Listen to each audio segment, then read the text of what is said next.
যুক্তরাজ্যের আকাশে এক বিশাল ঝলমলে ঘূর্ণমান আলোর কুণ্ডলী দেখা গেছে।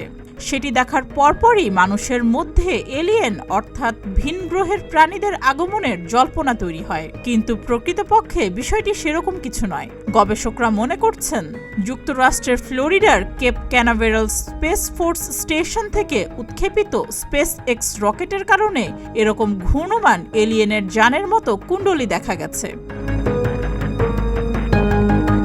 ব্রিটেনের আকাশে কয়েক মিনিট ধরে দৃশ্যমান এই ঘূর্ণমান কুণ্ডলীকে প্রথমে মানুষজন ভিন গ্রহের কোনো যানের কার্যকলাপ মনে করেছিলেন। তবে জানা গেছে, মার্কিন ধনকুবের ইলন মাস্কের কোম্পানি স্পেস এক্স মার্কিন সরকারের একটি প্রকল্পের জন্য একটি রকেট উৎক্ষেপণ করেছে।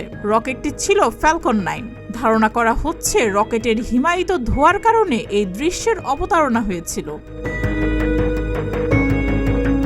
ব্রিটিশ আবহাওয়া বিশেষজ্ঞরা জানিয়েছেন, রকেটের হিমায়িত ধোঁয়া বায়ুমণ্ডলে ঘুরতে ঘুরতে সূর্যের আলো প্রতিফলিত করেছে, ফলে আকাশে এটিকে ঘূর্ণমান এলিয়েনের কুণ্ডলীর যানের মতো দেখাচ্ছিল। এই মহাজাগতিক দৃশ্য ইউরোপের বেশিরভাগ অংশে দেখা গেছে এবং শত শত মানুষ সামাজিক যোগাযোগ মাধ্যমে এর ফুটেজ ও ছবি শেয়ার করেছেন।